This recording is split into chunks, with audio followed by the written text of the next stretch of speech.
Victorious. Duke basketball wins their home opener of the 2025-2026 season over Western Carolina. The Boozer brothers, they star once again. We break it all down here today on Locked On Blue Devils. Hi, everybody. Dick Vitale. Hey, make sure you listen, man, to Locked On Blue Devils with J.J. Jackson. He's awesome, baby.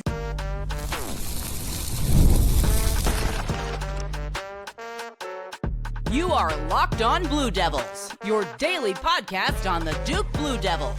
Part of the Locked On Podcast Network, your team every day. Hello, everybody. Welcome into another episode of the Locked On Blue Devils podcast. My name is JJ Jackson. So great to have you here with us today on Monday, November 10th, 2025. Locked On Blue Devils is your one-stop shop where we discuss everything going on inside the life of Duke athletics. We're proudly a part of the Locked On Podcast Network, your team every day, where Locked On is now the #1 sports podcast network in the country. Big moment to celebrate for our entire company. And thanks to all of you guys, the everydayers who keep this thing rolling. Thank you for your support, specifically here with me on Locked On Blue Devils. If you haven't done so already, please be sure to follow and subscribe to Locked On Blue Devils for free, wherever it is that you get your podcasts. Leave us a 5-star rating and written review. Watch us each and every day on YouTube. Like this video, share it with your friends, and go ahead and also make sure you subscribe to our YouTube channel. Let's help us grow and keep climbing here within the world of Locked On Blue Devils and Duke basketball coverage. Duke with the win over Western Carolina, a tough end to the weekend for the Duke football team up in UConn, and we'll break it all down with our good pal Josh Cox from Section 17 Media, who joins us here on the show. Josh, I hope you're doing well. Hope you enjoyed the weekend, and thanks for coming back on the show today, man. Yeah, absolutely, JJ, man. Glad to be back, and congrats to Locked On for continuing the climb, man. They got to give you that pay raise, you know. I'll put it in. I appreciate you advocating for that. That's awesome. Absolutely. Yeah, they take good care of me. So happy to be here and happy to be talking about everything going on in the life of Duke athletics. And we got to focus on this basketball game. Such a good feeling to take down Western Carolina. Really fun for me personally to be back inside the building with my dad and brother. My dad being a Western Carolina alum, but the biggest reason that I am where I am today in the world of Duke basketball is because of Rob Jackson's influence. We took in the game from Section 17. Here I am sitting with Mr. Section 17 himself, Josh Cox, although it's the football Section 17. Nonetheless, man, it's good to have home games inside Cameron that actually count for something back in our lives here. Yeah, I mean, home opener for Duke, yet again, another win, and the stats are gaudy for home openers for Duke, but I believe they've won their last 18 home games. Yeah. If I'm not mistaken, dating back into last season. And just some, really good. Obviously, you expected Duke to come out in this game against Western Carolina. No disrespect, but you expected them to come out and handle business, and they did do that. I know we're going to get into some of the details of who played well and maybe who struggled, but it's going to be like that every game. But yeah, Duke got off to the first home victory, and then we'll see what goes from there for sure. Yeah, let's talk about the Western Carolina angle for just a second here, because it's the first time since 1996 that Duke had played the Catamounts. Western actually led this basketball game 4-0 inside Cameron Indoor, and then Duke was able to put them away and ultimately come to that 41-point victory. But in a day and age where you are constantly obsessing over where you're at in the net rankings, your RPI, quad 1, quad 2, quad 3, oftentimes it feels like we don't get that opportunity to take on some of the in-state schools in the area and that sort of thing. And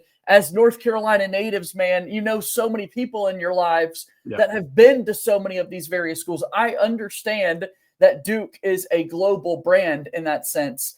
But, man, when there are so many Division I basketball teams in our great state of North Carolina, it's really cool when we get these opportunities to kind of go head-to-head with one another.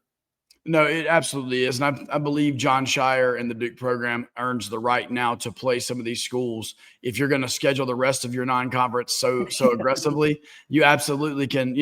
I believe there's two there are two preferential elements to this for the Duke program and Coach Scheyer. Once again, taking the fact that they're playing all of the non-con, big time non-con games. You can prioritize the brotherhood, prioritize coaches from the Duke tree that are elsewhere, and then you can prioritize kind of these local connection games. And, I think that's great. I think both of those things, by the way, are great.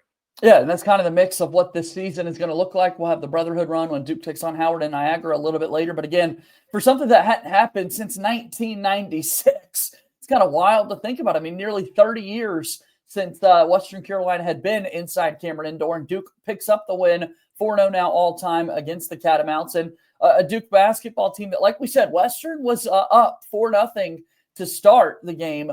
And then Coach Scheyer kind of goes with the platoon move, keeps Cayden Boozer on the floor, and brings in 4 new subs right out of the gate, and then we're able to kind of keep this thing moving. Cayden Boozer was great from the get-go, but how about the coaching move there early from Jon Scheyer? Very, very displeased with the first 2.5 minutes, and says, all right, we're switching up everything.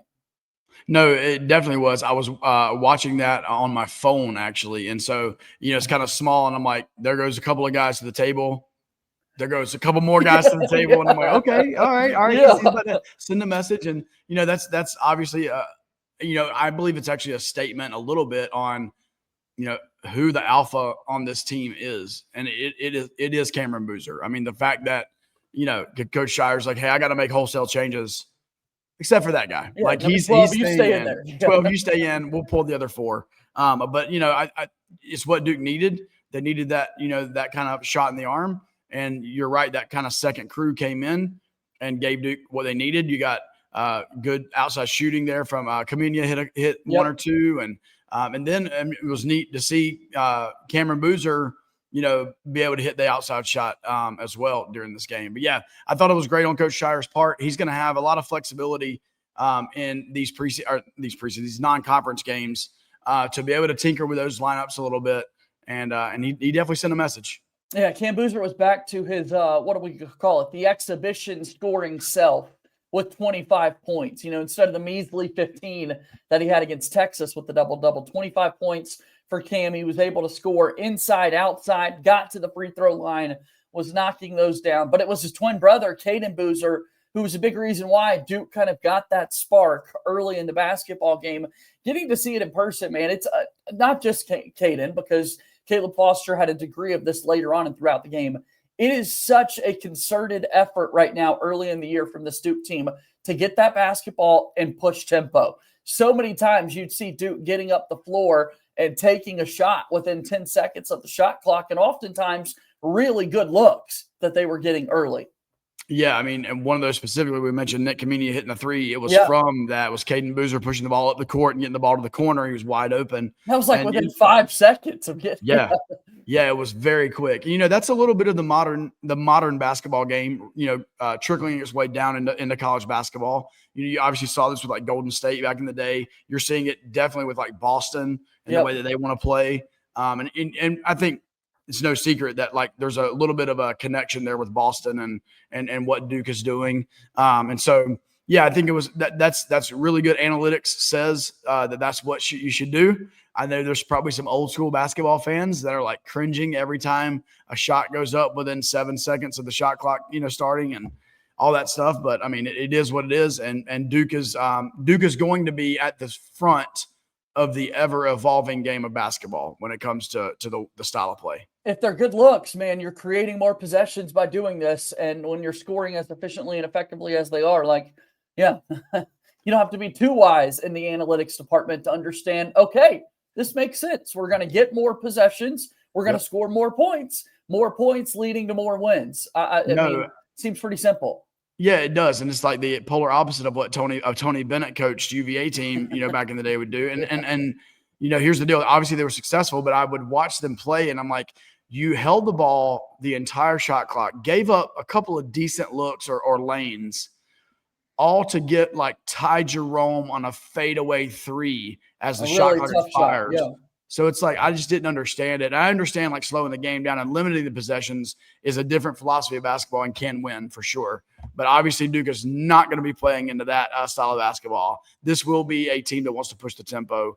I probably shouldn't put this out there in the universe, but maybe like some of those like old school UNC teams under Roy Williams that just like you get the fast point guards and you get them up and down the court as quickly as possible. And not taking anything away from Caleb Foster, because I do think Caleb Foster had a good game and did what he needed to do. But Cayden Boozer seems to just bring an extra element of that to the table. Yeah, the second half in particular, we really saw Caleb Foster step it up, but a great whole game performance from Cayden Boozer as Duke again scores 95, wins by over 40 against Western Carolina in their home opener to open up the season. We'll dive a little bit more into these numbers, talk about some standout performances when Locked On Blue Devils continues.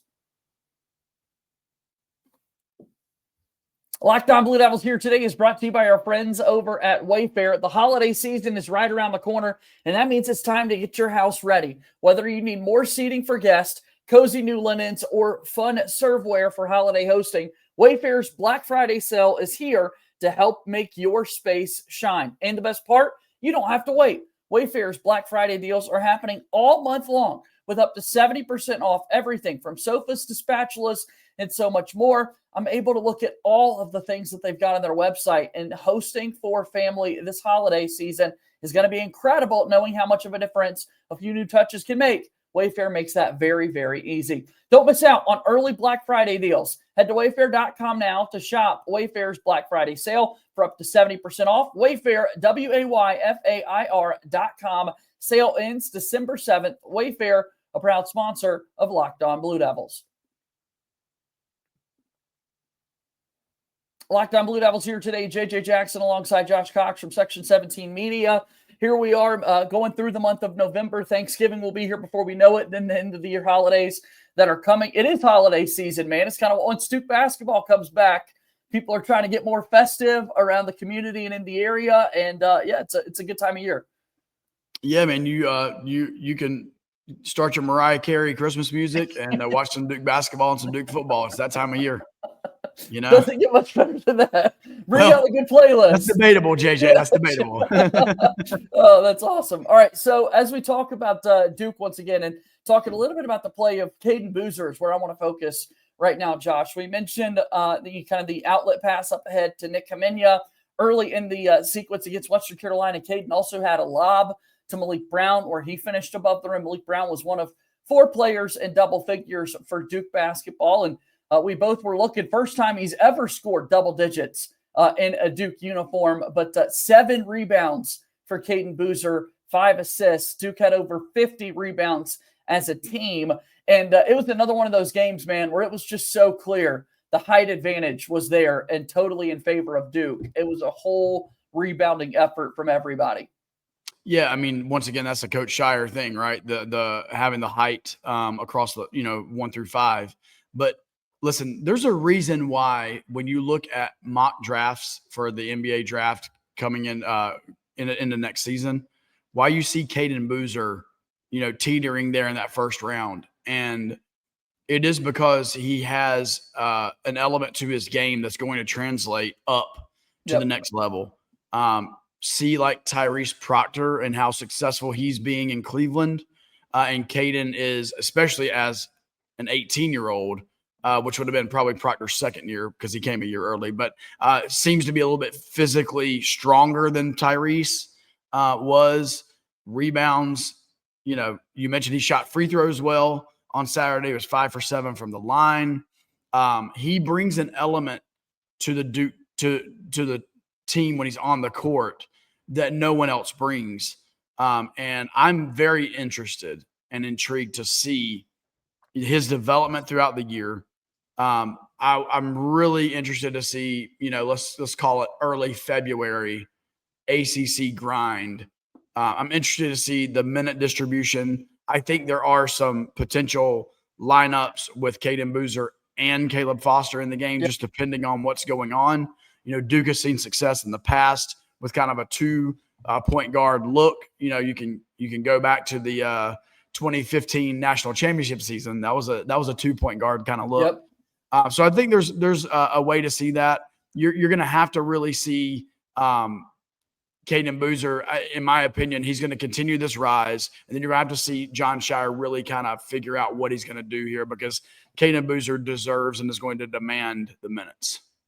Yeah, he made his first 3-point bucket for Duke on the season after not hitting one against Texas, and it was assisted by his twin brother Cam right underneath the baseline where their dad Carlos was sitting. Just a really cool sequence that I know even Jon Scheyer was asked about after the game, like having to remind himself just how cool of a dynamic this is, right? That Carlos Boozer has not missed a game yet, and it seems as though that's going to continue to be the plan along with their mom, Cece. But to see Cam pass it over to Cayden, knock it down, like just this family connection for the Boozers and both being such good basketball players, man, is wild to watch.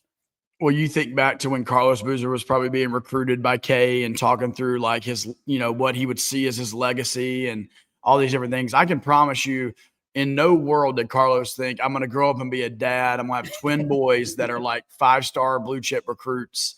And then I'm going to be able to sit there and watch my boys play in Cameron. Like he's got to be living the dream right now. And I'm just so happy for him, honestly.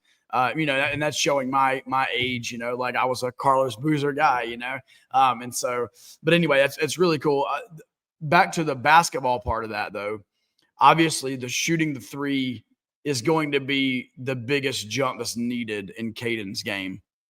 If he's going to be that mid first round, kind of guy in the draft, or if he's going to lead Duke and really be the one on this team heading into March. You're gonna need to get consistency, because for all the faults that we can say or people say about Caleb Foster, he shoots the ball relatively well and he's improved his shot over the 3 years he's been at Duke. Indeed. Cayden's gonna need to do that within this season, in my opinion. Yeah, no, for both of those players, I think there's a stretch of shooting that could go along with it. For Cam specifically from the outside, there in the first half, he was 1 of 5 from 3-point range. And then he goes 3 of 4 in the second half to kind of even things out, a part of his 25.8 rebound, 5 assist performance for Cam Boozer. In that first half, as a team, there was a good bit of struggles from the outside for Duke, as in that first half of play, Duke went just 3 of 17 from 3-point range. And there were moments kind of in a game like that when you remind yourself, okay, this is just Western Carolina, and as is true in basketball at any level, if you're not making shots from the outside, you got to find other ways to win, which is why it's been impressive for Duke to keep playing the level of defense that they have. It's early. I don't want to overreact and panic about everything in the world, Josh, but I really do think we need to be monitoring just what the 3-point percentage looks like throughout the year for this team. Oh, it's going to be – I promise you there will be a game where – Duke never does right the ship shooting the three. Right. They lose a game, and the fan base is going to absolutely overreact. There's no question. This team, there's not a Con Knipple on this team. There's not. Nick Kamenia is not Con offensively, even though he can shoot the ball. He's not. I will say this: he's better defensively, right? So Con is not on this team. This team's shooting percentage is probably going to fluctuate with Isaiah Evans as far as shooting from the 3-point line. And we know this. Isaiah Evans can get on a heater, and he absolutely cannot miss when he's on the heater. Yep. But we understand that the heater is not always there. And Isaiah is doing an incredible job, in my opinion, of developing his game and diversifying into more of a 3-level scorer. And so, I think that's going to be important for Duke. But you're right, JJ. They're not shooting the 3 in 2 games, obviously, as well as probably you would want them to shoot the 3. But finding other ways, Malik Brown is a unique one in the sense of like those cutters, being able to find a good passing big man. That Malik is a great passing big man, but we were talking offline before we started this of just like his vision and then being able to spread the floor. And so you're not necessarily having to shoot the 3, but you're able to get those backdoor cuts, those baseline cuts. And a guy like Malik Brown can find you. Obviously, Cameron Boozer can pass the ball. Gongba's not terrible passing the ball either. So those are all going to be creative ways that Coach Scheyer gets this team, scoring the basketball without shooting the 3. There's also the off-ball, like split screen, where those guys are screening off the ball, and there's always somebody seeming to slip in those and cutting the basket. Coach Scheyer's going to have to get more and more creative with that on nights when Duke is just not hitting the 3. Well, because you're right. I mean, to point it out, the second half, they did correct it, to give Duke some credit on the outside shooting. Great point by you there, Josh. I mean, 17% 3-point percentage in the first half. The second half is 47. Yeah. We'll sign up for that all the time, every day, and then it evens out for the game. You're at that 31 number, which even still is not as good as we've seen in recent seasons. But there was the 47% 3-point half that Duke just had in the second one. Our Princeton guy, Jack Scott, helped with that percentage, going 1 for 1. I mean, it was the second half in which everybody was kind of contributing from the outside. Look, don't sleep on him, man. I seriously, we're going to potentially need with Sebastian Wilkins, being redshirted. Yep. There potentially will be a game that matters, that there's some foul trouble, there's an injury tweak or whatever it may be. And the end of that bench, may be called upon. And hey, if it's Jack Scott, I'm not mad about it. I'm not mad about it, man. Get in there and shooter. We've got the Harvard guy balling out for the football team right now in Cooper Barkay. Let's keep it going with Princeton's own Jack Scott on the basketball side of things. All right, we're due for one last break here on the show today. A couple of more basketball thoughts, touch on the football team, and so much more when Locked On Blue Devils continues here in a moment. Locked On Blue Devils here today, brought to you by FanDuel. The NBA is back. No better place to get in on the action than FanDuel, the official sports betting partner of the NBA. Even if you missed the start of the game or want to ride the hot hand, FanDuel has live bets on everything from who will score next to fourth quarter comebacks. Plus, you can even combine your live bets into a same-game parlay for a shot at a much bigger payout. It keeps the game so exciting, especially when your team's making that late push. Right now on FanDuel, we take a look at some action tonight in the association. How about we stay in the state? The Lakers are in town. The Lakers are in town to take on the Charlotte Hornets. The Lakers, of course, still playing without the injured LeBron James, but Luka and company taking on Con Knippel, Sion James, Mason Plumlee, and the Charlotte Hornets. FanDuel has the Lakers favored by 8.5. Go get in on all that action. Right now, FanDuel giving new customers $300 in bonus bets when your first $5 bet wins. So head to FanDuel.com to sign up and play your game with FanDuel, the official sports betting partner of the NBA and a proud sponsor of the Locked On Podcast Network. All right, Josh Cox hanging out with me here today.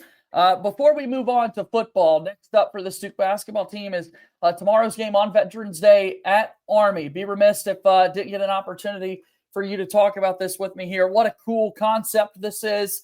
Haven't ever gotten a chance to go up and play at West Point, have the Duke Blue Devils, but it's a place in which Mike Krzyzewski played, spent 5 years there as the head coach before taking the Duke job. And man, this is going to be just a really cool thing to watch unfold is Duke, this massive team going up and playing at West Point. Yeah, man. I mean, there's a couple of different layers to this that I love. The first one, obviously, is the Veterans Day, and a lot of gratitude from me to anybody that has served in any branch of our military at any time. Just incredible. I'm a big veterans guy in that sense, and so I love the fact that Duke is doing that. But then the second layer of that is playing at Army. Playing Army, period, on Veterans Day is great. Playing at Army specifically. I just love that. I think we've mentioned this in the offseason a little bit, but I believe Jon Scheyer has done a really, really incredible job at appropriately continuing the legacy that Mike Krzyzewski, placed at Duke. It's very easy for the next guy to come in and do one of two things: either play on the previous guy so much that you don't create your own voice and you're not your own guy. But then you can pendulum swing the other way and you can ignore, your predecessor. And it's almost like, hey, did he forget who just laid the foundation for decades before him? Right. I think Jon Scheyer, through multiple things, through the K Academy, continuing and expanding, through the Brotherhood run that we've spoken about, bringing back former players that coach, what he did with Johnny Dawkins this year, what he did last year with Bobby Hurley, both of those guys bringing them back to Cameron. I know Hurley's first time. I believe it was Johnny's first time back as well. Those things matter. Those things are very important. It helps the continuity of the program and recruiting and the big picture. And so I believe going to Army not only honors the veterans and honors the military, which is great, but I believe it honors Mike Krzyzewski specifically and what he did at Duke. And I think Jon Scheyer is doing a just an incredible job of balancing that. 7 p.m. Eastern tip-off tomorrow night in West Point for Duke as they look for their third win of the season. It's going to be airing on CBS Sports Network. Again, Duke has played there just once before. Duke is 9-0 all-time against Army. They played there back in the 97-98 season. But as we discussed when this game was first announced, Josh, there was no TV coverage of that game when Duke went up to Army back in 97-98. So the visual aspect for everybody is going to be special because literally there was no footage of this game when it was played before the turn of the century. So going to be fun to watch all that unfold. That makes me feel old, by the way, that there was a game that was played when I was, but anyway, Yeah. I think it'll be interesting too. Like this stuff doesn't matter at all, but Duke has those gray uniforms that are kind of a military tribute, and Duke's obviously always worn those at home. I'm wondering if there's a way to Army wears the dark, usually the home team wears the light, but it'd be kind of cool for Duke to be able to wear those once again as kind of a tribute. Probably not going to be able to, but anyway, I do love that is woven into the program, and it was obviously a Coach K thing, but like I said, it's something that Jon Scheyer is continuing, and I really appreciate it. Shifting gears here real quickly before we get out of here, and just a moment on this, Josh, but it was a day full of Duke for folks on Saturday. Like the timing could not have worked out much better with when the Duke versus Western Carolina game started, and then everybody able to kind of switch their attention over to Duke football, playing on CBS Sports Network, by the way, where the basketball team will play tomorrow against UConn. Back and forth game. Ultimately, Duke falls 37-34. Turnovers incredibly costly once again for Duke in a loss. And yet, here we sit going into a big game this weekend against Virginia. Everything in the world is set up still for Duke. How did it happen this way, man? Insane. JJ, it is the most baffling college football season for Duke I've ever seen. 4 losses. There's a side of every fan that's just like, what is going on? Everybody needs to go. This is ridiculous. Overreaction. And then, oh, by the way, we're still in the middle of the hunt to go to Charlotte for the ACC title game.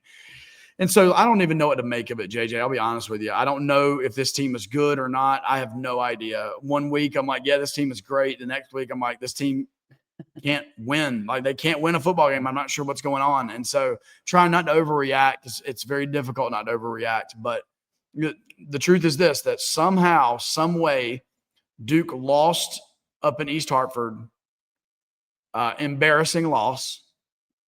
And somehow, because of the other teams in the ACC losing, Duke improved their chances of going to Charlotte on Saturday. Crazy. So, as wild as that sounds, Duke, the only thing Duke can do is win out, right? That's the only thing they can do.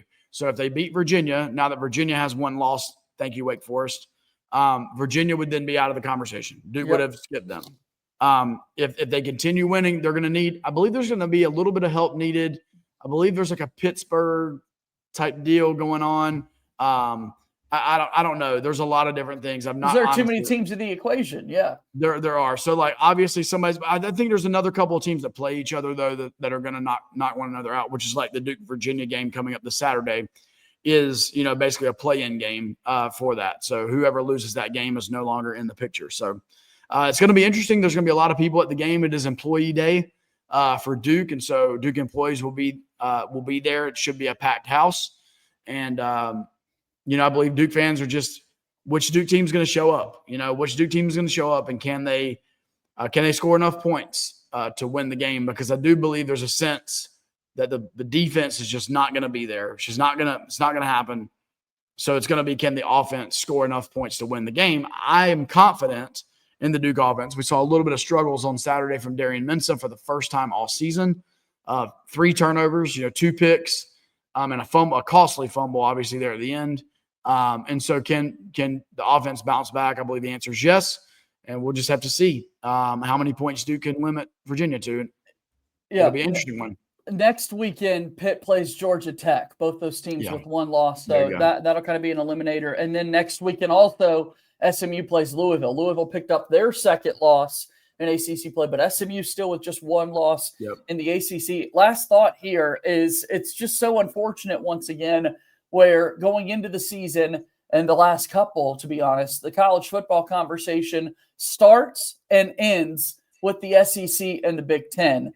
And once again, because of all this chaos, while it's enjoyable to watch and whatnot, the ACC not helping themselves out whatsoever when you don't have teams holding on to really strong and impressive records. Yes. Yeah, I mean, it's sad. It is. I mean, it sucks, man. It sucks for the ACC. Clemson, terrible. Florida State, terrible. Miami, not terrible, underperform. Georgia Tech, it's like Georgia Tech, if you're going to beat Duke, then go ahead and win the rest of the games, man. Right. Like, go ahead. Like, help out the conference. Drop a game to NC State, man. Yeah, it's so frustrating. I don't know what to make of it other than like, this is what it is. And there's a chance that the team that goes to Charlotte, there's a chance even if they win, whoever wins the ACC championship could potentially not make. I think there's a weird thing there, could potentially not make the college football playoff. They should get the automatic qualifier winning. Should, but isn't there? I think there's some sort of like thing there where like if there's a group of 5 team that has some sort of standards, I don't know what it is. Honestly, as you scroll through Twitter, you like see a bunch of stuff, and I'm like trying to process it. You get your brain twisted on everything. Yeah. Here's the deal.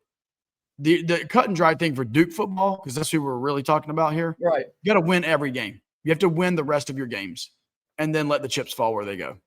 Go check out Section 17 Media. Josh and the guys do great work covering Duke football and now jumping into the other sports on campus as well. Great work as always. Follow him on X at Joshua Cox. It's great to see you, my friend. Thanks for doing this today. See you, man. Have a good day.